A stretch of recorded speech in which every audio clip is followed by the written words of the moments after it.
Good afternoon of you. मेरी आवाज़ सुन पा रहे हो ना?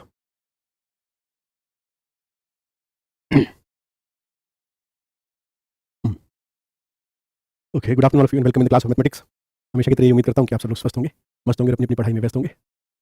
आज हम लोग मैक्सिमम मिनिमम एक्सरसाइज 1 के बारे में बात करेंगे और उसके बाद में फिर डिफरेंशियल इक्वेशन जो हम लोग पढ़ रहे थे उसमें आगे बढ़ेंगे। मैक्सिमम मिनिमम की जो एक्सरसाइज 1 है उसके अंदर कोई डाउट आया क्या? वैसे बड़ी आसान सी एक्सरसाइज है एक्सरसाइज 1।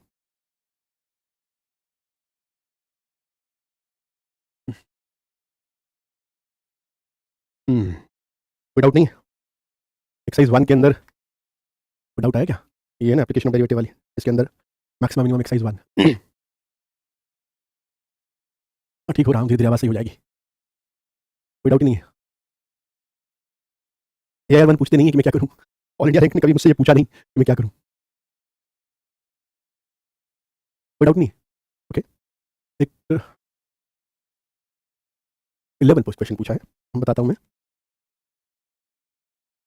11 के अंदर क्या बोला है? Combined length and girth of a parcel. Parcel जो है ना सिलेंड्रिकल फॉर्म के अंदर है, मतलब इस तरह से है पार्सल, ये आपका सिलेंड्रिकल फॉर्म के अंदर है। तो इसका जो combined length and girth of a parcel must not exceed 3 metres. Combined length, let's say ये रही लेंथ एंड ये रेडियस मान लो r, तो गर्थ इज दी सर्कमफ्रेंस बोल सकते हो। तो लेंथ प्लस इसकी सर्कमफ्रेंस, ये जो 2 पाई r है, दैट शुड बी लेस और इक्वल 3 होना चाहिए, है ना। और क्या पूछ रहा है भाई? Find the volume of the biggest cylindrical right circular packet. तो मेरे हिसाब से राइट सर्कुलर सिलेंडर का वॉल्यूम जो है that is pi r squared L के बराबर हुआ ना। अब तो खैर सिंगल वेरिएबल मिलाना है, आर और एल मिलाना है। तुम कहोगे कि चूंकि एल जो है 3 - 2 पाई आर से छोटा है तो वॉल्यूम जो है 3 - 2 पाई आर इससे छोटा होगा। तो मैं क्या करता हूँ, इसके बराबर हो सकता है कि किस आर और किस एल के लिए हो सकता है ना। वो देख लेता हूँ कि मैं वी मैक्स जो है, आप ये कह रहे हो कि वी मैक्स का जो फॉर्मेट है इसके बराबर हो सकता है, ये तो जाना है। अब आप एक काम कर लो, इस पाई आर स्क्वायर 3 - 2 पाई आर इसको वी लेकर अब किस आर पर होगा उसके लिए तो आपको डी बाई डी आर निकाल के इक्वल टू 0 जैसे हम लोग करते हैं। I've been to IIT Delhi n number of times and n is finite। और कौन सा पूछ रहे थे? 14 तो बहुत आसान है, एक बच्चे ने 14 भी पूछा था। 14 इज वेरी इजी, है ना। हाँ, 20 इज अ गुड क्वेश्चन। 20 अच्छा सवाल है। 20 में कहा क्या है पहले ये देखो। Perpendicular is drawn from the centre to a tangent to an ellipse. ये आपको स्टैंडर्ड इलिप्स दिया है और इसके किसी भी पॉइंट पर लेट्स से आपने टेंजेंट ड्रॉ की ना, तुमने कॉनिक सेक्शन पढ़ा हुआ है, तुमको मालूम है कि इलिप्स के ऊपर कोई जनरल पॉइंट हम क्या लेते हैं, पता है ना। उस पर टेंजेंट ड्रॉ की, centre of the ellipse is origin, इससे आपने परपेंडिकुलर ड्रॉ किया। Greatest value of the intercept point on contact and the foot of perpendicular. देखो ये let's say this is O N. Okay, तो तुम एक बात सोचो जरा, तुमको एनपी को मैक्सिमाइज करना है। प्रॉब्लम ये है, एनपी को मैक्सिमाइज करना है। अब कोई करना चाहे तो वो बोलेगा कि सर मैं टेंजेंट की इक्वेशन लिखना जानता हूँ, इक्वल्स टू 0 से cos theta b sin theta पर टेंजेंट की इक्वेशन लिख के 0 0 का फुट ऑफ परपेंडिकुलर निकाल लूंगा। एन पॉइंट आ गया तो फिर मैं पी निकाल लूंगा, एन भी थीटा में आएगा, पी एन थीटा में आ जाएगा, मैं उसको मैक्सिमाइज कर दूंगा। Good enough, but not that good enough. Factor क्या है, इसको हम लोग बड़ी इजीली भी कर सकते हैं। तो देखो तुमको पी एन को ही तो मैक्सिमाइज करना है। आप एक काम करो, समझना जरा इस बात को। मैंने पी पर नॉर्मल प्लॉट कर दिया। जिन्होंने कोनिक सेक्शन पढ़ा हुआ है वो कहेंगे कि थीटा पर नॉर्मल तो सर स्टैंडर्ड इक्वेशन है, जितना मुझे याद है। एक sec theta minus b y cosec theta equals to a square minus b square, ये नॉर्मल की इक्वेशन हो गई। सिंस ये 90 डिग्री है, नॉर्मल है, तो यहाँ से अगर आप परपेंडिकुलर प्लॉट करोगे, ये perpendicular let's say this point is के, तो ओके और एनपी ये बराबर होंगे ना। तो मैं क्यों ना ओके को मैक्सिमाइज कर दूं। अब ओके क्या है, 0 0 से इसके ऊपर ड्रॉन परपेंडिकुलर की लेंथ है, तो okay will be mod of 0 0 से परपेंडिकुलर ड्रॉप कर रहा हूं।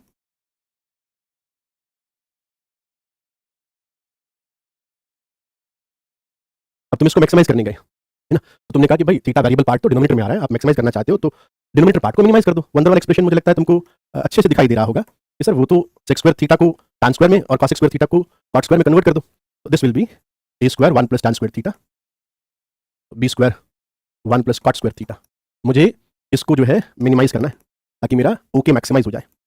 अब ये तो दिखाई दे रहा होगा भाई, this is a square + b square, और यहाँ जैसे ही मैंने a square tan square theta b square cot square theta लिखा, तुम्हारे दिमाग में एम जी आ गया होगा। सर यहाँ पर एम जी लगा दो, this will always be greater और इक्वल टू ab। तो इस पूरे डिनोमिनेटर की वैल्यू जो मिनिमम वैल्यू आप चाहते हो वो a + b बन जाएगी, और a स्क्वायर - b स्क्वायर ऊपर लिखा हुआ है, तो मिन of this will be mod of a - b। मुझे डेरिवेटिव करने की जरूरत पड़ी ही नहीं देखा जाए तो। सही है। आर 16 क्वेश्चन बहुत आसान है यार। सेमी सर्कल के अंदर ट्रेपेजियम को इंस्क्राइब करना है, बेस एंगल दिया हुआ है, थीटा थीटा किस थीटा पर ग्रेटेस्ट पैरामीटर होगी। It's very easy question. 22 भी इजी है। Beam of rectangular cross section round log of diameter d में से काटना है। What should be the width and height y of the cross section, greatest resistance to compression. मतलब बात को तुम यूं समझो कि आपको जो है रेक्टेंगुलर क्रॉस सेक्शन की बीम कट करनी है ना। जैसे मैं आपको फ्रंट व्यू दिखा रहा हूँ, ये राउंड लॉग ऑफ वुड है, ठीक है ना, वुडन ब्लॉक, और उसमें से कोई रेक्टेंगुलर क्रॉस सेक्शन की लकड़ी का एक लॉग काटना चाह रहा है। ओके, ये इसने डी दिया हुआ है, ये गिवन है, दिस इज गिवन।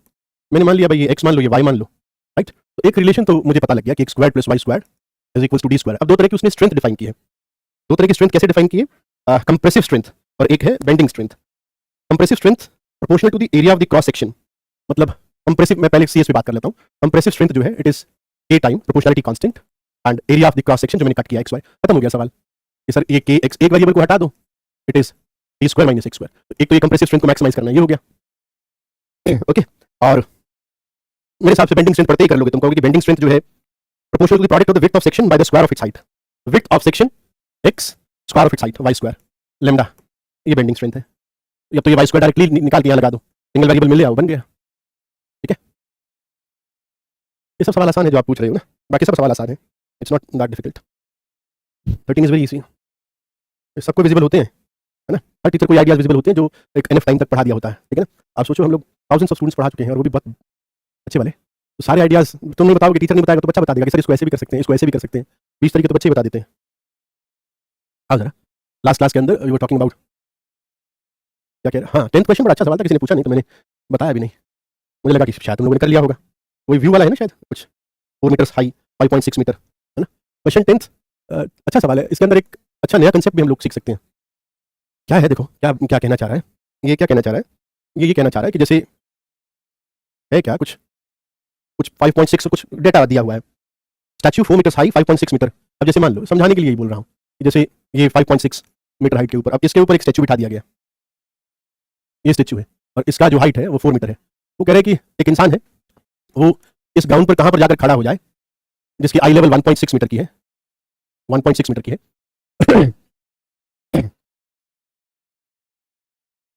तो इसको स्टैच्यू का मोस्ट फेवरेबल व्यू मिलेगा। अब तुम कॉमन सेंस से सोच सकते हो कि तुम अगर इस ये जहां पे भी स्टैच्यू रखा हुआ है इसके बिल्कुल यहाँ पर आकर खड़े हो गए तो तुमको, आपको तो मीनार के नीचे बिल्कुल जाकर तुम खड़े हो जाओगे, तुमको कुछ नजर आएगा, आ भी सकता है बट क्लियरली शायद ना दिखे। तो इसको कम से कम स्टैच्यू जो है उतना क्लियरली नजर नहीं आएगा। तो कह रहा है कि इधर मूव करता जा, इधर मूव करता गया, एंड लेट्स से इस मोमेंट पर उसको मैं मानता हूं कि मोस्ट फेवरेबल व्यू मिलेगा। अब ये किस बात पर डिपेंड करेगा कि ये स्टैच्यू का फुट है, ये टॉप है, अगर मैं इसकी आई लेवल, ये आई लेवल है इसका, मैं अगर ये ज्वाइन कर दूं ना तो ये जो एंगल है, मतलब आप यूं समझो कि ए बी और ये पी मान लो पर्सन आई लेवल पर, ये जो फील्ड ऑफ व्यू है ना इसका एरिया मैक्सिमाइज हो जाए, this theta is maximum rather, तो तुमको मोस्ट फेवरेबल व्यू मिलेगा। ठीक है, अब एक तरीका तो बिल्कुल सिंपल सा है कि सर एक काम करते हैं, आपने ये सब दिया तो हुआ है 1.6 मीटर की हाइट है, तो ये इस थीटा को मैक्सिमाइज कर लेते हैं, and I do believe theta belongs to this region. मैंने क्या किया, एक सिंपल सा थॉट बताता हूं, मैंने इस एंगल को अल्फा लिया और इस एंगल को बीटा लिया, ओके, और मुझे दिखाई दे रहा है अल्फा माइनस बीटा ही थीटा है। तो चूंकि 0 से π/2 के बीच में है तो मैंने थीटा को मैक्सिमाइज करने के बजाय tan थीटा को मैक्सिमाइज कर दिया, एक ही बात है। लेट्स से हम tan थीटा को मैक्सिमाइज करेंगे क्योंकि इस रीजन के अंदर तो थीटा मैक्सिमम का मतलब tan इंक्रीजिंग tan मैक्सिमम। अब tan of alpha minus beta क्या है? अब तुम कहो कि भाई यहां से लेकर यहां तक अगर आप x यूनिट की बात करते हो तो tan अल्फा मेरे हिसाब से इससे ऊपर वाला ले लूं क्या, 1.6 मीटर का काट लूं, मतलब ये अल्फा यहां तक ले लेता हूं क्योंकि नीचे भी ट्रायंगल ऐसे बन नहीं रहा ना, यहां तक ले लेता हूं, ये अल्फा ले लो और ये वाला बीटा ले लो। ठीक है, 1.6 मीटर हाइट पर आई लेवल से बात करनी है, ग्राउंड के साथ में चिपका नहीं हुआ, वो 1.6 मीटर हाइट पर है। अब ये अल्फा है, let's say this is x, तो ये आपके पास में x है और ये 1.6 मीटर काट दिया तो ये 4 है, तो ये 8 हो गया। तो tan theta is tan alpha that is 8/x minus tan beta is 4/x और 1 प्लस। अब इसको नया फंक्शन मान के आगे तू जैसे करना चाहे कि सर मुझे इसके अंदर डिफरेंशिएशन नजर आ रहा है या एमजीएम नजर आ रहा है, वो तेरी इच्छा है। This is one of the method to solve this.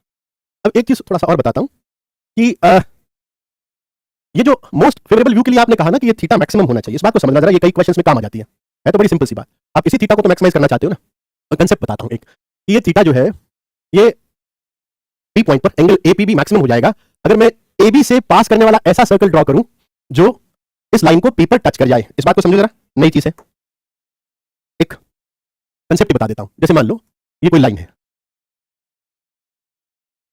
Let's say this is line और 2 पॉइंट इस लाइन के सेम साइड में है, मान लो these 2 points are on the same side of line L. तो मैं क्या करना चाह रहा हूं, गिवन क्या है, a line and 2 points on the same side of line, find point P on line such that angle APB is maximum. Angle APB is maximum. तो पहले तो ये समझो कि मैं करना क्या चाह रहा हूं. अब मैं ये क्लेम कर रहा हूं, उस क्लेम को हम लोग जस्टिफाई भी करेंगे कि तुम इस लाइन के ऊपर कोई पॉइंट P खोजना चाहते हो such that this angle is maximum. मेरा क्लेम ये है कि आप AB से सर्कल पास करवाओ. अब दो पॉइंट्स हैं, तो दो पॉइंट्स से तो इनफाइनाइट सर्कल्स पास कर सकते हैं. तो उसमें कोई एक सर्कल दिखा रहा हूं जो इस लाइन को टच करता है. लेट्स से AB से पास करने वाले बहुत सारे सर्कल होंगे, उनमें से कोई एक सर्कल, लेट्स से थोड़ा मान लो ऐसे करके ना, AB से ये सर्कल है, एग्जैक्ट सर्कल नहीं है ये, फिर भी मान लो ये जो सर्कल है इसने जहां पर इसको टच किया है ना, मैं इस पॉइंट को P मानूंगा. दैट मींस ये जो मेरा एंगल है, this angle, this will be maximum. ये थीटा मेरा मैक्सिमम होगा. ठीक है, ये मेरा क्लेम है. इसको मैं जस्टिफाई कैसे कर रहा हूं, मैंने कहा देखो तुम एक काम करो, तुम ये तो मानते हो ना कि जैसे मैंने B को A से ज्वाइन करके आगे लाइन से कट करवा दिया, कि अगर मैं P की ये पोजीशन लेता तो तुम मानोगे ना कि एंगल APB सर 0 हो जाएगा. और जैसे जैसे मैं इस पोजीशन पर आगे बढ़ता जाऊंगा तो तुम देख रहे हो कि एंगल इंक्रीज कर रहा है. और मेरा ये क्लेम है कि ये P पर जाकर मैक्सिमम बनता है. तो अगर ये कहो कि यहाँ पर तो 0 है सर और जाकर आगे इंक्रीज करता ही गया, तो तुम अपनी बात को रिफ्यूट कर जाओगे, क्योंकि तुम दिखा दोगे कि सर अगर मैं P को यहाँ लेता हूँ तो एंगल APB फिर 0 को अप्रोच कर रहा है. तो इसका मतलब there must be some position where जहां तक वो इंक्रीज करता है और उसके बाद में वो डिक्रीज करने लग जाता है. तो मैंने वो जो जहां तक इंक्रीज करता है, मैक्सिमम अटेन करता है, उस पोजीशन को मैंने P से मार्क किया है. ठीक है, अब आप कहोगे सर नहीं, मैं अब इसको प्रूव कर सकते हो, प्रूफ इज वेरी इजी. तुम कहोगे कि सर मैं इस P को नहीं मानता, मैं इसको P को मानता हूं जहां पर ये एंगल जो है मैक्सिमम होगा. ये आपका एंगल मैक्सिमम हो जाएगा. मतलब आप क्लेम कर रहे हो कि नहीं सर ये एंगल अल्फा मैक्सिमम होगा. तो आप ये शो कर सकते हो कि भाई ऐसा नहीं है, your theta will be bigger than alpha, है ना. अब theta will be bigger than alpha, इसको कैसे प्रूव करें? बड़ा आसान सा तरीका है भाई. तुम देखो ये जो थीटा है ये AB कॉर्ड सबटेंड कर रही है यहाँ पर. तो मैंने देखा कि भाई एक काम करते हैं, इसको जहां ये कट किया ना इसे ज्वाइन कर दो. राइट, तुमको मानना पड़ेगा कि सर ये भी थीटा है, क्योंकि यही तो AB कॉर्ड ने सेम सेगमेंट के अंदर एंगल सबटेंड किया है. सर ये भी थीटा है. अब तुमको ये भी मानना पड़ेगा कि सर अगर मैं इस पॉइंट को K मान लेता हूं तो P के A ट्रायंगल के अंदर अगर ये कोई एंगल फाई है तो अल्फा प्लस फाई ये थीटा के बराबर होगा. तो भाई मैं यही तो कह रहा था, आपका थीटा बड़ा है, थीटा अल्फा से बड़ा है ना. मैं यही कहना चाह रहा था कि थीटा आपका अल्फा से बड़ा है. ओके, तो मेरा क्लेम तुम देख पा रहे हो कि थीटा इज मैक्सिमम यहां प्रूव हो जाता है, और कोई खास बात नहीं है. तुम अगर ये क्लेम करोगे कि सर नहीं वहां पर मैक्सिमम मिलता है, मैं तो ये वाला एंगल मैक्सिमम मानूंगा, ये वाला एंगल मैक्सिमम लूंगा, तो तुम बिल्कुल आइडेंटिकल तरीके से ये प्रूव कर सकते हो कि ये इस बार जो बीटा आप कह रहे हो ना, ये बीटा थीटा से कम है. ये भी इजीली प्रूव किया जा सकता है, कोई खास बात नहीं है. ये मैं तुम पे छोड़ता हूं. तो कहने की बात, मेन मुद्दा क्या है कि जहां पर ये सर्कल AB से पास करता है, अच्छा ऐसा ऐसे दो सर्कल मिल सकते हैं, एक सर्कल इधर भी जा सकता है. मतलब इट माइट पॉसिबल भाई कुछ बड़ा सर्कल आगे टच कर जाए और उसे पास कर जाए. There may be possibility here also, ये इसको टच कर जाए यहां पर. ठीक है, तो यहां पर P मिल जाए, वो एक पॉसिबिलिटी है. तो क्वेश्चन के हिसाब से पता लगता है कि क्या है. तो there may be two circles जो ऐसा काम कर पाए, इस लाइन को टच कर पाए, तो पॉइंट ऑफ कांटेक्ट को मैं P बोल के एंगल APB को मैक्सिमम बना दूंगा. ठीक है ना. अब बात तो ये है कि इस एक कांसेप्ट को समझ में आ गया होगा. अब इस कांसेप्ट को उस क्वेश्चन पर लगाया कैसे जाए. जैसे तुमने कहा था कि 5.6 मीटर का एक कॉलम है और उसके ऊपर 4 मीटर का स्टैचू है और इंसान जो है वहां जा रहा है, कितनी दूरी पर जाए. तो मैंने कहा कि भाई अभी हम पढ़ लिए इस चीज को, इंसान की आई लेवल जो है वो 1.6 मीटर है, तो मैंने 1.6 मीटर पर ये लाइन ड्रॉ कर दी. अब इस कंसेप्ट को हम लोग क्या करें लगाने के लिए. तो मैंने कहा कि भाई ये जो तेरा AB पॉइंट है ना, तो अब थीटा को तो मैक्सिमम करना चाह रहा है, फील्ड ऑफ व्यू को तो मैक्सिमम करना चाह रहा है, तो थीटा को मैक्सिमम करना चाह रहा है. तो यही कहेगा ना कि यार AB से पास करता हुआ एक सर्कल खींचो जो इसको कहीं टच कर जाए. अब यार वो 1.6 मीटर दूर बन रहा है, कोई बात नहीं. तो मैंने कहा कि मैं तो देखो यार समझना पड़ेगा कि ये सर्कल है. मैंने कहा यहां पर आदमी खड़ा हो जाए, ये एंगल मैक्सिमम है. ओके, बात समझ में आ गई होगी. अब तुम कहोगे भाई मैं ये मेरा पॉइंट P है ना, ये वाला यहाँ पर एंगल मैक्सिमम बनेगा. ये तो बात हम कर चुके हैं. अब बात ये है कि भाई तुम ये डिस्टेंस कैसे निकालोगे. अब सारी कहानी सर्कल पर आ गई, है ना. सर्कल पर आ गई, तुमने कहा कि मान लेते हैं यार ये x है, ये x है. अब सर्कल तो भाई सर्कल है, इसकी तो बहुत सारी प्रॉपर्टीज हम जानते हैं. तुमने पढ़ा होगा, जैसे देखो ये Q पॉइंट है ना तेरा, Q से टेंजेंट ड्रॉ करी और Q से एक सेकंड QB QA, तो आपको याद हो गया होगा QP square. QP square is QA QB, और QP स्क्वायर क्या है, x स्क्वायर है, और QA क्या है 4, 4 ये था 8 है, और QB क्या है 4 है 32. x कितना हो गया 4√2. ठीक है, तो ऐसे भी समझ सकते हो. ये तो एक एग्जांपल मैंने बताया है कि इस क्वेश्चन के अंदर तुम ऐसे भी सोच सकते हो, बट मेन जो अंडरलाइन कंसेप्ट है वो समझना चाहिए कि कोई लाइन के दो पॉइंट एक तरफ हो, तो लाइन पर एक पॉइंट P कहां लूं कि एंगल APB मैक्सिमम बने. उसके लिए मैंने बताया कि AB से पास होने वाले सारे सर्कल में से वो सर्कल जो लाइन को टच करेगा, उस पॉइंट ऑफ टच को ही तू P मान ले, एंगल APB मैक्सिमम हो जाएगा. समझ गए. चलो अब ज्यादा देर हो गई, आज तो कंसेप्ट बता दिया मैंने. अब डिफरेंशियल इक्वेशन पर बात करते हैं. अब ये सर्कल में हम लोग कई बार बता देते हैं 11th के अंदर ही.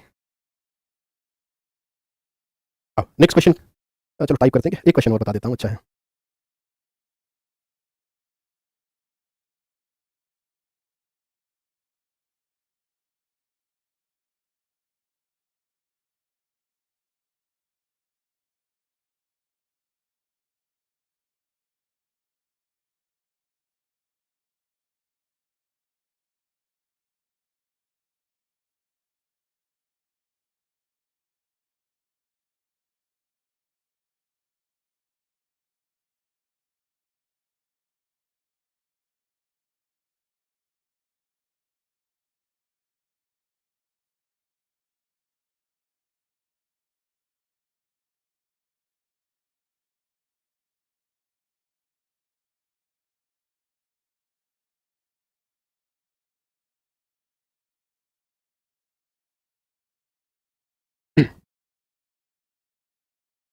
थोड़ा समय दे रहा हूँ, इस क्वेश्चन को ट्राई करके देखो।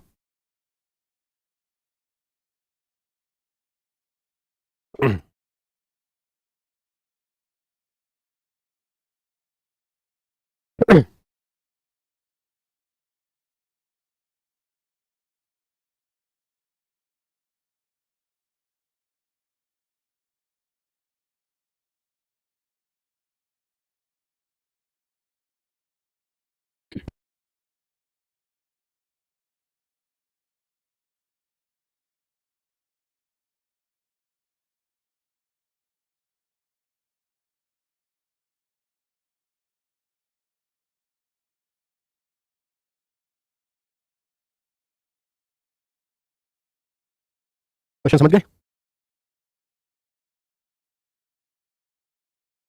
Area bounded by the curve, the coordinate axis and variable ordinate. Variable ordinate समझ गए होंगे, it's a line parallel to y axis, variable ordinate. अब जैसे जस्ट फील दिस क्वेश्चन, ये कहना क्या चाह रहा है। एफ ऑफ 0 इसने 1 दे दिया, मैं यहाँ से सोच रहा हूँ ऐसे कोई कर्व गया होगा कहीं, वो जरूरी नहीं इंक्रीजिंग, वो मैंने दिखाने के लिए बता दिया।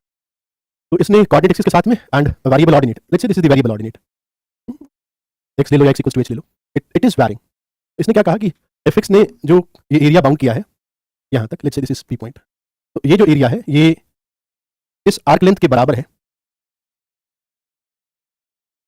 ठीक है। दिस एंटायर एरिया इज, हाँ वेरिएबल ऑर्डिनेट को याद आ गया, लास्ट क्वेश्चन में मैंने बताया था। तो इसके अंदर ये जो एरिया है ना, ये इस येलो कलर की कर्व की लेंथ के बराबर है, लेंथ के बराबर है, ठीक है ना। तो फिर तुमको कर्व फाइंड करना है, ओके। बात को समझ गए होंगे। अब थोड़ा बात को थोड़ा मैथमेटिकली समझें। एरिया तो तुम जानते हो, there is nothing new about this. Sir area तो भाई integral 0 to h f x D x लिख दो, एफ टी डी टी लिख दो, एफ वाई डी वाई, वो तुम्हारी इच्छा। तो 0 to h F T D T is the area. Now we come to the point कि how you find the arc length. Arc length कैसे find करोगे, है ना। क्वेश्चन तो ये है कि how to find the arc length.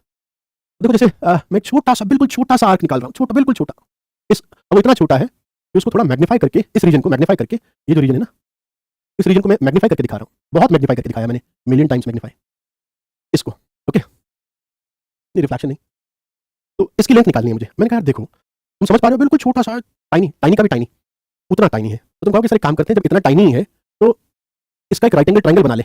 इतना छोटा है कि वो जो कर्व है, तो इमेजिन करो कोई भी circle low, parabola low, any curve, whatever you can think, continuous curve, उसको अगर टाइनी पार्ट लोगे तो वो एक स्ट्रेट लाइन नजर आएगी। तो मैंने सोचा उसको थोड़ा मैग्नीफाई करके दिखाऊं, ये राइट एंगल ट्रायंगल तुमको नजर आएगा। अब आपको ये लेंथ निकालनी है, तो तुम डिफरेंशियल्स का यूज करके कहोगे सर ये देखो ये एक्स एक्सिस के पैरेलल है ना, तो आप इसको dx ले लो, ये इसको चेंज देख लो, dy ले लो, dx का चेंज, dy का चेंज। तो ये जो आर्क लेंथ की जो तुम बात कर रहे हो ना, तो राइट एंगल ट्रायंगल से hypotenuse dx square plus dy square, ये आ जाएगा सर। ये तो कुछ बात समझ में आई। अच्छा ये आ जाएगा, अब ये आ जाएगा बिल्कुल। अब थोड़ा, अब मैं चाहता हूँ वैसे आप सोचो, अब ये तो मैंने एक पार्ट का बताया यार, पूरे आर्क लेंथ को कैसे फिर मैं लिखूंगा। आप कहोगे इंटीग्रेट कर लेना। इंटीग्रेट का मतलब क्या होता है, सम करना, छोटे छोटे पार्ट का सम करना। तो आप इसका ना सर, इसको ना इंटीग्रेट कर लो, इसको dx square plus dy square, इसको इंटीग्रेट कर लो। ठीक है, तो आप इंटीग्रेट किसके रिस्पेक्ट में कर लो भाई, तुमने कहा कि एक काम करो, इसमें से बाहर निकाल लो dx स्क्वायर, तो आप x के रिस्पेक्ट में इंटीग्रेट कर लो। तो x कहां से कहां तक जा रहा है सर, वो तो 0 से h तक जा रहा है। तो कहना ये चाहता है कि ये जो 0 से h ft dt है, this is equal to 0 to h square root of this dx, है ना। अब बात समझ में आ गई। अब यहां के आगे तुम्हारा काम है कि तुम मुझे वो कर्व बताओ, है ना। And this is valid for all h, जो भी यहां h को कंसीडर करोगे उन सब h के लिए वैलिड है। Basically it is an identity, you put any value h in both sides, the area bounded by fx with coordinate x and the variable ordinate h will be equals to the arc length to, up to that point. Integrate हाँ कर लेंगे, बिल्कुल सही बात है। अब यहां से आगे तब आप मुझे बता दो, जल्दी से इंटीग्रेट कर, मतलब आगे जो भी करना है, नॉट इंटीग्रेट, इंटीग्रेट तो फंक्शन पता ही नहीं है, वही तो निकालना है। तो जो भी करना है मुझे फंक्शन फाइंड करके दो।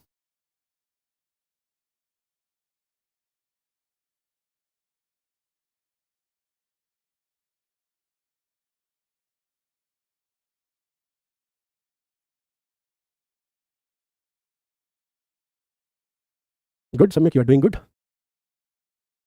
Very good. तुमने बिल्कुल सही कहा कि सर अब हम लाइब्निज से बात कर सकते हैं, क्योंकि आपने कह ही दिया कि सारे h के लिए वैलिड है, तो मैं इसको डिफरेंशिएट कर सकता हूं विद रिस्पेक्ट टू h। तो लाइब्निज लगेगा यहाँ पर 0 से h ft dt, डिफरेंशिएट कर रहा हूं विद रिस्पेक्ट टू h। तो this is f of h equals to, यहाँ पर क्या होगा सर, यहाँ पर होगा root of 1 plus dy by dx का square at h comma k, जो भी पॉइंट है आपका, अगर ये h कॉमा k पॉइंट है तो dy by dx at h comma k, okay. ये हो गया, लाइब्रेरीज लगाया मैंने, कुछ नहीं किया। अब ये तो यही कहना चाह रहा, अब मैं थोड़ा जनरलाइज कर देता हूं कि भाई ये यही तो कहना चाह रहा है कि f ऑफ x या जो y है, मैं y इक्वल्स टू fx सोच रहा हूं ना, fx is equals to root of 1 plus dy by dx का होल स्क्वायर, ये सोच रहा हूं मैं तो, ओके। अब खैर आसान बात हो गई, इसको y रीड कर लो, स्क्वायरिंग करोगे तो you will get d by D x equals to plus minus root of y square minus one, ये आ गया। ओके, अब बड़ी इंटरेस्टिंग कहानी है, यहां तक तो तुमने स्क्वायरिंग करके y square minus one root ले लिया होगा। अब बड़ी इंटरेस्टिंग कहानी है, इस बात को समझना। मैंने कहा कि देखो यार, मैं डिवाइड करने जा रहा हूं क्योंकि मुझे वेरिएबल सेपरेट करना है, तो I just want to do this step, I want to write this. तो आपका एक सीधा सा सवाल मुझसे होगा कि सर जब आप डिवाइड करते हो तो आप ये कोशिश करते हो कि वो नंबर जीरो न बनने चाहिए, मतलब y square minus one identically zero ना हो जाए। सर अगर अगर ये हो गया if y is equal to one, मतलब सर जब f x equal to one हो गया फॉर ऑल पॉजिटिव एक्स और greater equal zero, for all x greater equal zero, तो आप ऐसे डिवाइड कर नहीं पाओगे, ठीक है ना। तो मुझे ये केस अलग से डील करना पड़ा कि हाँ बात तो सही कह रहे हैं कि अगर f x identically equal to one हो गया for all wherever the f x is defined, वहां पर एफ एक्स वन हो गया पूरा पूरा, तो मैं ये कर ही नहीं पाऊंगा, डिवीजन ही नहीं कर पाऊंगा मैं। तो मैंने कहा देखते हैं यार एफ एक्स बराबर वन हो जाए तो क्या होता है। तो तुमको दिखाई देगा कि sir F x equal to one is solution of your problem. देखो F x equal to one, ये रहा है ना, ये जीरो कमा वन आपको पॉइंट दिया ही था, और f x equal to one मैंने प्लॉट कर दिया। अब मैं अगर एक वेरिएबल ऑर्डिनेट मार्क करता हूं, मैंने ये variable ordinate x equal to h mark करी, तो तुम देख रहे हो कि ये जो एरिया आया, इस ये एरिया किसके बराबर आया सर, एरिया एच के बराबर आया, एच इंटू वन, है ना, ये वन ही तो है, एच इंटू वन रेक्टेंगल बन गया सर। और मैं कहूँ कि अच्छा फिर ये आर्क लेंथ किसकी, येलो वाली जो आर्क लेंथ की बात चल रही थी, ये आर्क लेंथ यहाँ तक किसके बराबर हुई, आप क्या कहोगे सर ये एच के बराबर हुई, ये आर्क लेंथ भी एच के बराबर है। तो इसका मतलब ये हुआ कि f x equal to one is one of the function, sir एक तो मिल गया मुझे f x equal to one. अब मैंने कहा कि ठीक है, अब हम आगे f x not equal to one वाले फंक्शन है या नहीं है उनकी हम बात कर लेते हैं, तो मैंने डिवीजन कर दिया। ओके, अब जैसे डिवाइड करते हो उसके बाद तो आप इंटीग्रेट करते हो, सर लो भाई इंटीग्रेट करके मैं आपको y देने जा रहा हूँ। इसका इंटीग्रल जितना मुझे याद है, इसका इंटीग्रल होता है ln of modulus of y plus root of y square minus one. Okay, और plus minus that is x plus कोई कांस्टेंट ऑफ इंटीग्रेशन c और लगा दो, राइट। अब तुमने कहा कि सर ये 0,1 से पास भी करता है, इस बात का कंसिडरेशन कर लो आप। तो 0,1 से पास करवाओगे y1 x 0 तो c 0 आ जाएगा, साथ साथ में तुम्हारा ये जो है पॉजिटिव से ओपन हो जाएगा, तो you will get ln of y plus root of y square minus one equals to plus minus x. यहाँ तक बात आ गई। मेरा अभी भी इंटरेस्ट y के अंदर है, तो अब मैं यहाँ से y निकालने जाऊंगा। y निकालने के कई तरीके हैं भैया, यहाँ से you can write y is equals to e की पावर प्लस माइनस एक्स। अब तुम कोई चाहे तो कर सकता है कि भाई मैं ना एक उधर ले जाऊंगा और स्क्वायरिंग कर दूंगा और वो कुछ कुछ करके y निकाल लेगा, सही है। तो मैं थोड़ा सा इसको यूं देख रहा हूँ कि यार y निकालना है ना, तुम ये तो मानते हो कि भाई सर ये अगर e की पावर x हुआ, भाई ये e की पावर x भी हो सकता है, e की पावर माइनस x भी हो सकता है, जो आपकी इच्छा हो ले लो। सर ये मैं e की पावर माइनस x ले रहा हूँ, ले लो, मैंने e की पावर x लिया है, ठीक है। अब तुम मानते हो कि e की पावर x और e की पावर माइनस x एक दूसरे के रेसिप्रोकल है, और तुम ये भी जानते हो कि y minus root of y square minus one ये इसका रेसिप्रोकल है। समझ में आई बात? तो अगर मैंने ये लिया तो मैं ये लिख पाऊंगा, अगर तुम यहाँ e की पावर माइनस x लोगे तो तुम यहाँ पर e की पावर x लिख पाओगे। ओके, अब तो खत्म हो गया सवाल कि सर आपको तो y चाहिए था, ऐड कर दो, y is e raise to x plus e raise to minus x by two. आपका जो दूसरा फंक्शन है ना वो ये है e raise to x plus e raise to minus x by two, और एक कौन है f x इक्वल्स टू 1 है। तो ये दो फंक्शन है जो गिवन प्रॉपर्टी को फुलफिल करते हैं। अच्छा सवाल है, समझ में आना चाहिए। आर्क लेंथ के ऊपर पहला सवाल मैंने लिया है, आर्क लेंथ वैसे डायरेक्टली कोर्स में नहीं है बट क्वेश्चन बन सकता है।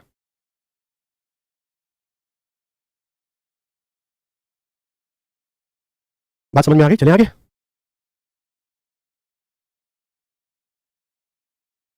अरे तू आंसर कौन सा दे रहा है? अच्छा ठीक है, वो बाई टू जो है ना पूरे में आएगा, मैंने x बाई टू रीड कर लिया, तेरा आंसर सही है। हाँ सर, तो ये वेरिएबल सेपरेबल पर एक टाइप था। एक और पैटर्न देखो कि अगर आपको कभी भी डी डी एक्स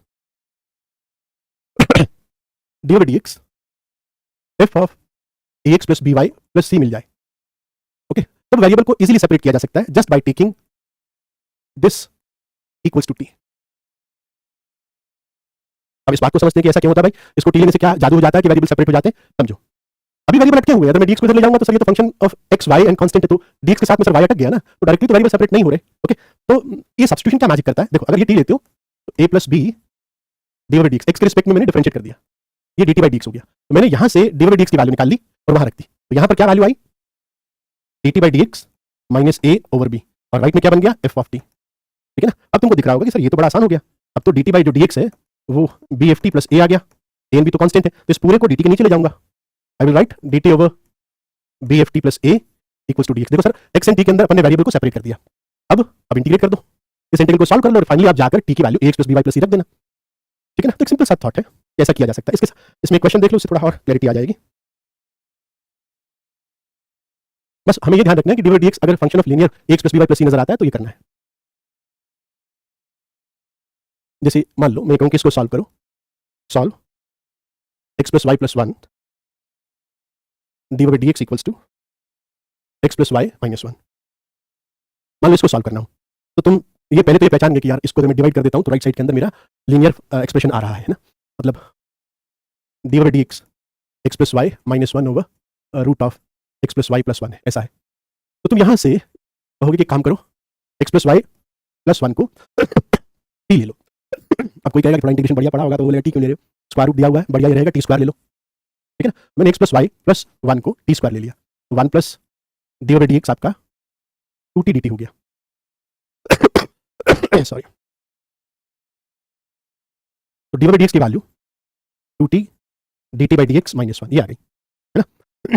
और इधर हमारे पास में नीचे तो आपका टी आ गया, और ऊपर आपने एक्स प्लस वाई को टी स्क्वायर माइनस वन रखकर इसको टी स्क्वायर माइनस टू लिख दिया। बस इतनी सी बात है, आगे काम तो वैसे इंटीग्रल का ही है। तो two t D T by D x, उस तरफ प्लस वन चला गया तो ये हो गया T T square minus two plus T. अब वेरिएबल सेपरेट होते नजर आ रहे होंगे, इस तरह इसको इधर ले आओ तो ये two t square upon t square minus two plus t D t equals to d x हो जाएगा। तो आपने टी एंड एक्स के अंदर वेरिएबल को सेपरेट कर दिया। अब यहाँ पर मैं इंटीग्रेट कर दूंगा, इंटीग्रल तुमको दिखाई दे रहा है कि it's very simple integral, easily किया जा सकता है। और लास्ट में जाके मैं वापस टी को रूट ऑफ मतलब t square is x plus y plus one है, तो अकॉर्डिंगली मैं एक्स एंड वाई के अंदर आंसर दे दूंगा। आई होप समझ में आ गया होगा।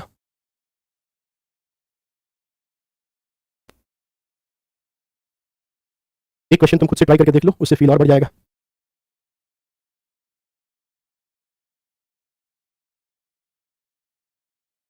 D over D x equals to 2x plus 3y minus 1 over 4x plus 6y minus 5.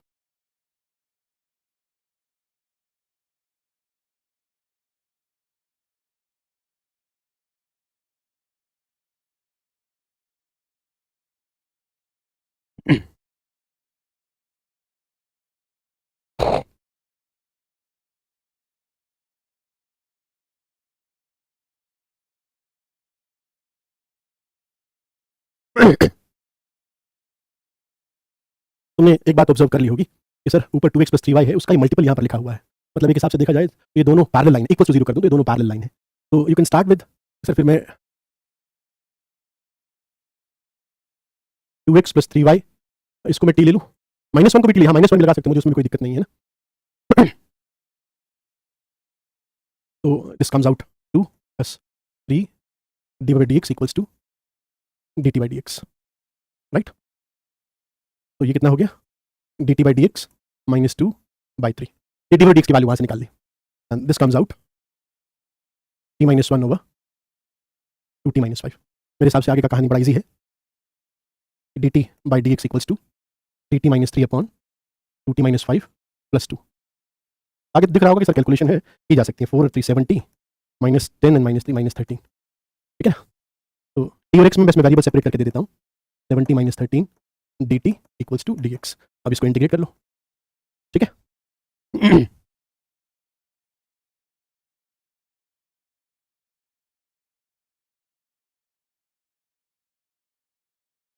तो इस तरह का पैटर्न हो कि D over D X F of x plus B Y plus C नजर आए तो आप लीनियर को टी मान के आगे बढ़ सकते हैं। अब एक और पैटर्न देखो, सपोज करो डी ओवर डी एक्स आपको ऐसा दिया हुआ हो, it is A one x plus B one Y plus C one over a two x plus B two Y plus C two, ठीक है ना। और दोनों पैरेलल लाइंस नहीं होनी चाहिए, है ना। पैरेलल होंगी तो आपने केस कर लिया है। तो इसमें क्या होना चाहिए, A one x plus B one Y, या यूँ कह दो कि पैरेलल लाइंस नहीं है, that is A one by A two should not be equals to B one by B two, ठीक है। Lines are not parallel. और इसमें हो क्या, इसके अंदर बी वन प्लस ए टू ये अगर जीरो हो जाए तो हम लोग क्या करते हैं, ये बात समझने की, ठीक है ना। बी वन प्लस ए टू अगर जीरो हो जाता है और ये पैरेलल लाइन नहीं है, then what we do, make differentials. अब ये डिफरेंशियल्स क्या है ये हम पहले ही जानते हैं, और कैसे बनेंगे, जस्ट क्रॉस मल्टीप्लाई। ये बॉक्स याद रह गया तो ऐसे सवाल हो जाएंगे। अब क्या हुआ, जैसे क्रॉस मल्टीप्लाई करते हो, A two x plus B two Y plus C two D Y, A one x plus B one Y plus C one D x, ये आपके पास में आ गया। ना सी प्रॉब्लम पता है कहाँ पर है, वेरिएबल सेपरेशन में प्रॉब्लम यहाँ नहीं है। ये सर ये अगर मैं इसको थोड़ा ऐसे लिख दूँ बी टू वाई प्लस सी टू डी वाई, तो यहाँ तो आपको कोई प्रॉब्लम ही नहीं है, डी वाई के साथ में वाई का फंक्शन है। और यहाँ पर आपके पास में ए वन एक्स प्लस सी वन डी एक्स, यहाँ पर भी आपको कोई प्रॉब्लम नहीं है, डी एक्स के साथ में एक्स का फंक्शन है। प्रॉब्लम कहाँ पर है, b one Y D x के साथ प्रॉब्लम है, a two x D y के साथ प्रॉब्लम है। अब तो तुम इसको इधर ले आओ, A two x D Y minus B one Y D X, ऐसा तो लिख सकते हो। और आपने कहा कि सर बी वन जो है माइनस ए टू के बराबर है, अब यहाँ पर बी वन गिवन है माइनस ए टू के बराबर है, ये माइनस ए टू लगाओगे तो ए टू तो बाहर आ जाएगा, और ये कुछ x D y plus Y D x बन जाएगा। आगे के स्टेप्स, आगे के जो एक्सप्रेशन है मैं उनको कॉपी कर रहा हूँ, मुझे इनमें कोई दिक्कत ही नहीं है। मुझे जहाँ दिक्कत थी वहाँ पर मैंने बी वन प्लस ए टू बराबर जीरो का यूज कर लिया। अब मैं कह रहा हूँ ये जो चीज़ है ना, x D y plus Y D x, अगर आप गौर से देखो तो ये डिफरेंशियल ऑफ एक्स वाई लिखा हुआ है, तो differential of X Y plus आगे तो ये कॉपी कर दूंगा, B two Y plus C two D Y equals to A one x plus C one D x. अब नेक्स्ट स्टेप तो सर इंटीग्रेट कर दो इसको। ओके, तो इंटीग्रेटिंग क्या जाएगा, A two X Y plus B two Y square by two plus C two Y equals to A one X square by two plus C one x, तो plus कोई एक तरफ कॉन्स्टेंट ऑफ इंटीग्रेशन लेमडा लगा दो। ठीक है, तो ये फॉर्मेट है, डी वन डी एक्स ऐसा हो जाए तो करना। एक सिंपल सा क्वेश्चन आप करके देख लो, वैसे तो इसमें क्या तो करना है, बट फिर भी अपने हाथ से करोगे तो ठीक रहेगा।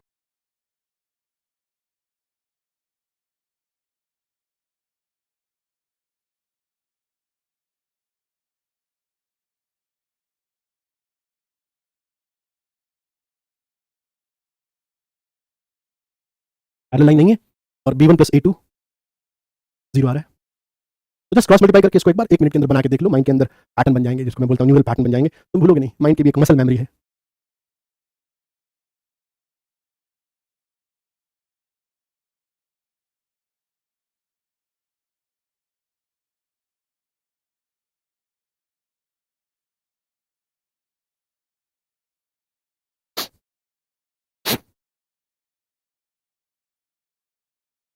हो गया, एक बार चैट में लिख दो, हो गया तो आगे चलते।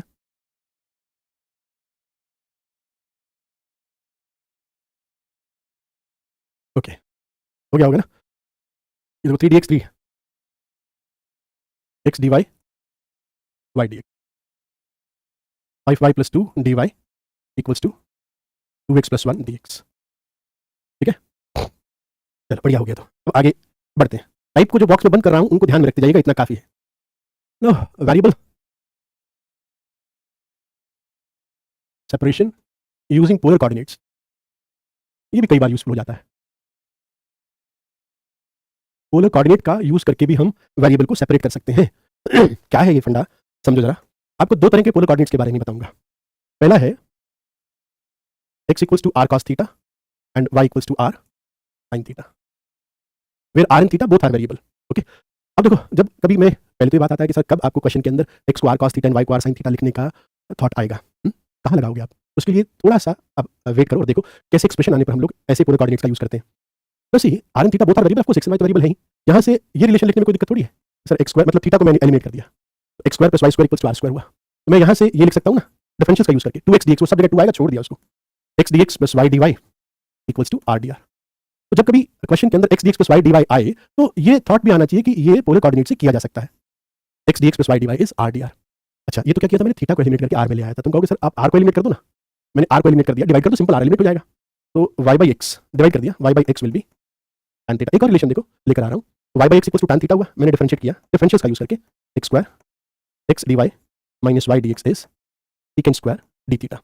सो x dy minus y dx is x squared theta, x square क्या है, r square cos square theta, तो it becomes r square d theta. तो जिस भी किसी डिफरेंशियल इक्वेशन के अंदर x dx plus y dy and x dy minus y dx, ये दोनों टर्म आते हैं, कौन से टर्म है ये पहचान लो, x dx plus y dy and x dy minus y dx, ये दोनों टर्म अपीयर होते हैं, तो वो क्वेश्चन इस सब्स्टिट्यूशन से हो जाता है, x equals to r cos theta and y equals to r sin theta से। ठीक है, अब एक दूसरे तरह का पोलर कोऑर्डिनेट्स का भी सब्स्टिट्यूशन याद रखना, वो है x equals to r sec theta and y equals to r tan theta. Question में अपने आप तुमको दिखेगा कि कौन सा सब्स्टिट्यूशन रखूं मैं। तरीका वही है कि मैं यहाँ से अगर मैं थीटा को एलिमिनेट करना चाहूँ तो मेरे हिसाब से तुम कहोगे स्क्वायर करके सेपरेट कर दो, x square minus y square will be r square, x square theta minus tan square theta 1 है, तो सब x square minus y square is r square, therefore x dx minus y dy is equals to r dr। तो देखो यहाँ पर आ रहा था x dx plus y dy, यहाँ पर आ रहा है x dx minus y dy end of course it is r dr। ठीक है, तो मैंने थीटा को एलिमिनेट किया, अब सिमिलरली आप कहोगे सर आप r को एलिमिनेट कर दो, तो y by x tan theta upon sec theta sin theta.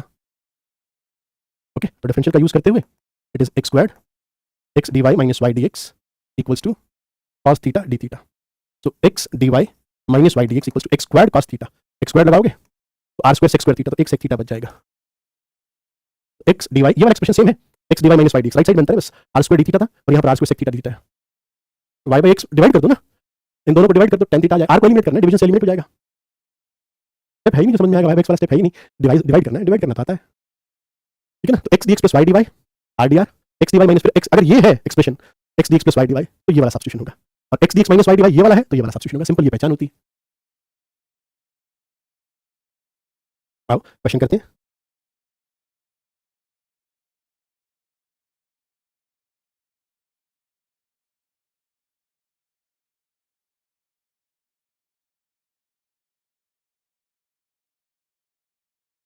Solve x plus Y D y D x D y D x minus y equals to root of 1 minus x square minus y square over x square plus y square. एक बार try करके देखो बच्चों।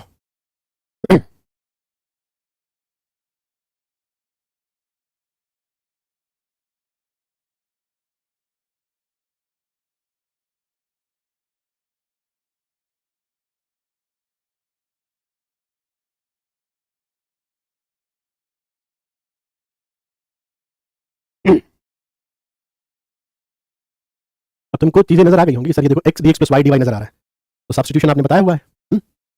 इसको थोड़ा अगर ढंग से लिख लो, X D x plus Y D Y,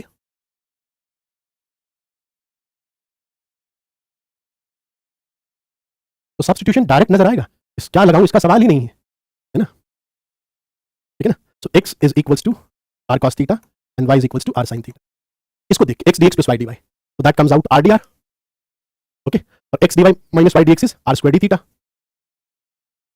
equals to root of 1 minus r square upon r square. ये सब्स्टिट्यूशन किस तरीके से आर एन थीटा में वेरिएबल को सेपरेट कर देते हैं, that is the main task. मेरे हिसाब से ये एक आर यहां से कटा, ये आर स्क्वायर ने इस आर को काटा, और ये बन गया d r upon root of 1 minus r square equals to d theta. तो यहां तक आना हमारा पर्पस था कि आर और थीटा के अंदर वेरिएबल सेपरेट हो जाए। अब मैं यहां इंटीग्रेट कर रहा हूं, ओके, ये तो इंटीग्रल इजी है ना, sine inverse r equals to theta plus constant of integration c. Okay, ultimately answer आपको एक्स एंड वाई के अंदर देना है, तो आप इसको ऐसा भी लिख सकते हो, r is equals to sine of theta plus c, और x square plus y square r square है, तो r will be root of x square plus y square equals to. अब यहाँ से तब जब तुम ओपन करोगे sine theta cos c plus cos theta sine c है ना, तो उसके अंदर आपको sine theta cos c plus cos theta sine c, तो यहाँ से तुमको टैन थीटा की वैल्यू पता ही है, tan theta y by x, तो तुरंत ट्राइंगल बना के tan theta y by x करके कॉस थीटा और साइन थीटा की वैल्यू रखी जा सकती है ना। तो हम कांस्टेंट ए मान लो, उसमें कोई दिक्कत नहीं, कॉस सी साइन सी वो आपकी इच्छा है, बड़ा रहने दो, नहीं तो साइन थीटा बनेगा अपना y upon root of x square plus y square, cos theta बनेगा x upon root of x square plus y square sine c. तो अल्टीमेटली ये आ गया x square plus y square equals to y cos c x sine c. ये आपका curve है, ठीक है। कांस्टेंट क्यों नहीं लिखना, कांस्टेंट लिखा है ना, ये कांस्टेंट ऑफ इंटीग्रेशन ही तो है, एक तरफ लिख दो C1 C2 की जगह एक तरफ C लिख दो, ओके। एक क्वेश्चन आप अभी बना के देख लो, ज्यादा सही रहेगा।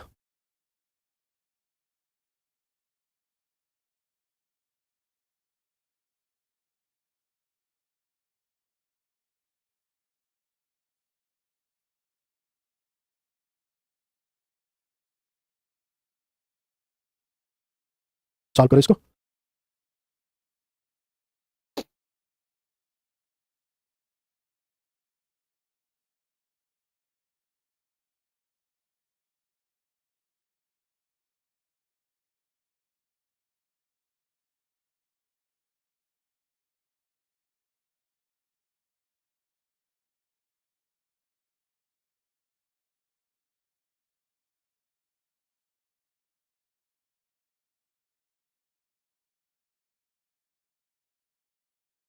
दिख गया होगा, x D x minus y D y दिखते ही समझ गए होंगे क्या होने वाला है।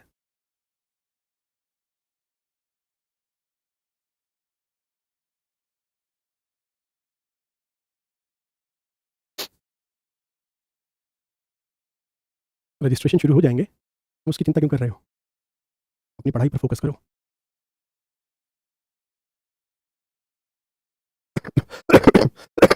सॉरी।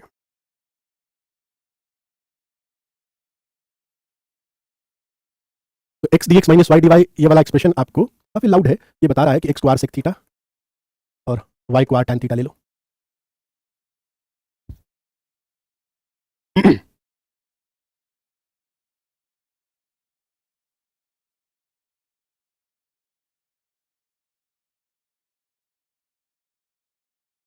वो याद भी होनी चाहिए कि एक्स को आर सेक थीटा और वाई को आर टैन थीटा रखता हूं, तो x D x minus y D y ये आर डी आर बनता है, और x D Y minus y D x ये r square sec theta d theta बनता है, ठीक है ना। ये याद भी होना चाहिए, ये जो मैंने यहाँ बताए हुए हैं ना, ये चीज़ आपको याद भी होनी चाहिए, x D Y minus y D x r square sec theta d theta बनता है। फिर तो कुछ सवाल में वैसे बचेगा नहीं, it will be 1 plus r square upon r square, ठीक है। तो वही सेम चीज़ तो आ गई, यहाँ पे भी आर कट गया, इस बार बस d r upon root of 1 plus r square बनेगा, और इधर सेक थीटा डी थीटा बनेगा। अब इसका इंटीग्रल अगर आपको याद नहीं है तो यहाँ पे भी काम हो गया। किसी को याद है क्या इसका integral d r upon, integrate कर रहा हूँ दोनों तरफ, इसका इंटीग्रल याद है? D r upon root of 1 plus r square का इंटीग्रल क्या था? कोई तो होगा जिसको याद होगा अभी तक। इट वाज, बता तो दो, ये था क्या? वन शॉट देखेगा तो कैसे याद आएगा तेरे को?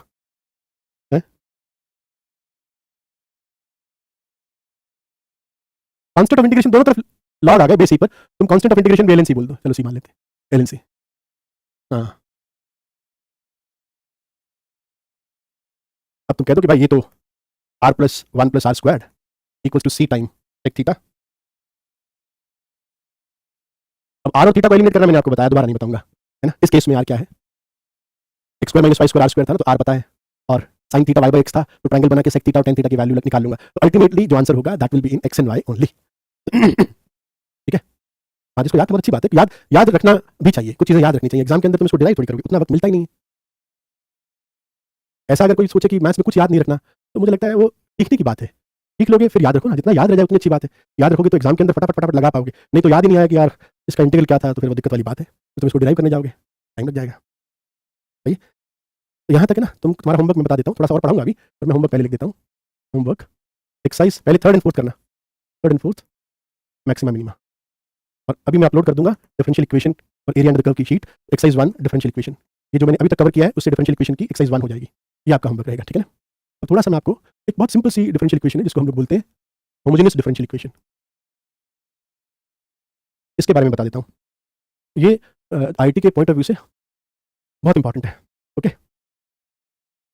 एक चीज़ मैं बताऊँ आपको, ये revision strategy, 80 days revision strategy, 20 days revision strategy, ये ठीक है, एक बार सुन लो, इनसे कोई ज़्यादा फायदा होने वाला नहीं है। अब यकीन मानना, बहुत रेयर इंस्टेंस होते हैं जब कोई टॉपर बच्चा आके पूछता है कि सर मेरे को स्ट्रेटजी बता दो। स्ट्रेटजी क्या है? तुम सब चीज़ें करो ना जो हम लोग बता रहे हैं, यही स्ट्रेटजी है। नहीं, स्ट्रेटजी कुछ अलग थोड़ी होती है, कोई आउट ऑफ द बॉक्स थोड़ी आती है कि कोई यार ऐसा कोई पिल बता दे जिससे बस मैं कुछ ना करूँ मेरा सब कुछ हो जाए। ये तो मतलब बड़ी अजीब सी बात हो गई। ऐसे कैसे होगा कि यार तुम्हारा सब कुछ हो जाएगा और तुमको कुछ भी ना करना पड़े? ये कैसे हो जाएगा? ये तो संभव ही नहीं है ना। हाँ, अभी आप में से किसी ने बताया कि मैं बोल के आया था कि डी की शीट अपलोड कर देना, तो उन्होंने कर दी होगी, मैंने सोचा शायद दोबारा जाके बोलना पड़ेगा। देखो, कोई रिवीजन स्ट्रेटजी नहीं होती यार, मेरी बात को समझो आप बस पढ़ते जाओ, यार ये बता दिया ये कर लूँ, ये बता दिया ये कर लूँ, ये बता दिया ये कर लूँ, ये स्ट्रेटजी तो है, डेली की स्ट्रेटजी बता रहा हूँ, 90 डेज की स्ट्रेटजी, 80 डेज की स्ट्रेटजी, 70 डेज की स्ट्रेटजी अलग से बताने की क्या जरूरत है? नहीं, ये तुम actually people take you as you know object type से कि कस्टमर्स हैं, they will see my videos and number of views बढ़ेंगे। अगर आपकी रियल में हेल्प होनी है, एक छोटी सी बात बताता हूँ कि आप है ना जो कहता जाऊँ वो करते जाओ, राइट। आप कुछ मत सोचो कि मैं और क्या करूँ, और क्या करूँ, जितना टाइम खराब करते हो ना उतना तुम पढ़ाई में करते ना तो ज़्यादा सही रहता। हज़ार तरह के तुम वीडियोस देख कर तुम सोचते हो कि स्ट्रेटजी बता दो, तो कैसे कैसे होगा? धीरे धीरे धीरे धीरे, अभी जैसे 90 डेज की स्ट्रेटजी आई, थोड़े टाइम बाद में 70 डेज की आएगी, फिर 62 महीने में कैसे जेई किया जाए, how to get rank 1 in 10 days, नहीं, फिर how to get rank 1 in 1 day, मतलब T20 टाइप्स, एक दिन के अंदर रैंक 1 कैसे हासिल करें, नई पिल निकाली है, इसको ले लो, सुबह शाम रैंक 1 आ जाएगी, है ना। लास्ट डे स्ट्रेटजी, सही है। ये तुम समझते नहीं यार, तुमको लगता है ये सब कुछ फ्री में मिल रहा है, जो तुम्हारा टाइम है ना, दैट इज द मनी। तुम अपना टाइम देखते हो किसी का वीडियो देखने के लिए कि वो 10 दिन की स्ट्रेटजी बता देगा, है ना, मैं ये कर लूँगा, मैं बस अभी तक तो नहीं पढ़ा। एक्सक्यूजेस खोजना बंद करो, है ना। Winners never short for excuses, they fight for the win. लड़ना शुरू करो यार, लड़ोगे कब? स्ट्रेटजी समझते रहोगे तो कैसे लड़ोगे? कैसे? सब कुछ करना है, कुछ नहीं छोड़ना। 12वीं का ज़्यादा थोड़ा सा वेटेज होता है, तो मैथ्स के अंदर बता रहा हूँ, तो आपको मैथ्स अकॉर्डिंगली 12th की रिवाइज करनी है ढंग से। 11th के अंदर आपका ट्रिग्नोमेट्री पोर्शन जो है वो बहुत यूजफुल है ना। ऑल तो सारे जेईई मेंस में आप कुछ छोड़ नहीं सकते। ओके, तुमको 12th भी रिवाइज करना है, तुमको 11th भी रिवाइज करना है। 11th के अंदर तुम कोनिक सेक्शन उठाओ, मतलब straight line, circle, parabola, ellipse and hyperbola, ये 5 चैप्टर है। एंड लेट्स से तुम बोलो कि मैं 10 दिन इनको दूंगा, 11वीं के अंदर मैं सिर्फ ये 5 चैप्टर 10 दिन के अंदर पक्के से रिवाइज कर लूंगा। 10 दिन लो, 15 दिन लो, मैक्सिमम 15 दिन, इससे ज़्यादा टाइम नहीं लेना है। मैं इन 15 दिन के अंदर ये 5 क्वेश्चन रिवाइज कर लूंगा। जेईई मेंस की जहाँ तक बात है ना, जेईई मेंस के लिए आपको जो प्रीवियस ईयर्स के क्वेश्चन पेपर, यार तुम ये सोचो, जेईई मेंस में, क्योंकि ये क्वालिफाइंग नेचर का एग्जाम है, इसलिए जो PYQs हैं 2019 से 2025 तक अप्रॉक्सीमेटली, जितना मुझे याद है, अप्रॉक्सीमेटली 147 पेपर्स हैं।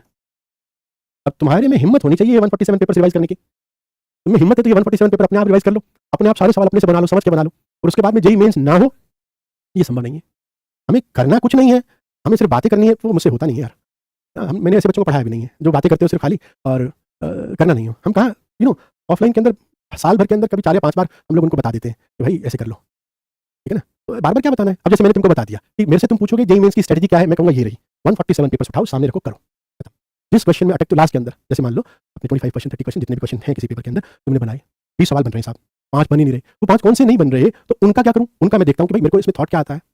तो थॉट ही नहीं आ रहा कि सर इसमें तो कोई थॉट ही नहीं आया, उसके सॉल्यूशन देखो कि सॉल्यूशन में क्या लिखा हुआ है ना? और सॉल्यूशन देखने के बाद में उसको सॉल्व नहीं करना है, उसको अलग से ऐसे गोला मार के रख लो कि जैसे मैं क्या करता हूँ, मैं स्टार मार करके रख लेता हूँ। बच्चे भी यहाँ पर ये करते हैं कि यार ये ट्रिपल स्टार क्वेश्चन है, ये मतलब ये शानदार क्वेश्चन है, ये जो है ये मुझे ध्यान रखना है यार, ऐसा सवाल आ गया तो इसमें बड़ी अजीब सी मैनिपुलेशन है ना? तो वो कर सकते हो। समझ में बात आ गई? तो जो क्वेश्चन नहीं बनते उनके कंसेप्ट रिवाइज करो, ऐसे 11वीं का रिवीजन भी हो जाएगा, 12वीं का रिवीजन हो जाएगा। मेन फंडा ये है कि now if you really want to crack JEE mains with flying colours, the only thing is go for the PYQs. PYQs revise करो, इतने सारे पीवाईक्यूज हैं, ठीक है ना? कोई स्ट्रेटजी नहीं है, यही स्ट्रेटजी है कि मुझे पीवाईक्यू करने हैं, और जो नहीं आता, कंसेप्ट ही नहीं आता, मैं देख लूंगा, सॉल्यूशन देख लूंगा, कुछ तो पता लगेगा। ये है, ठीक, टाइम हो गया। तो मैंने होमवर्क आपका लिख दिया है, exercise 3 4 maximum minimum, exercise 1 differential equation कर लेना। नेक्स्ट क्लास के अंदर अपन डिस्कस जरूर करेंगे इनको। फिर मिलते हैं, हम डिफरेंशियल इक्वेशन नेक्स्ट क्लास के अंदर पढ़ेंगे। Love you all, thank you.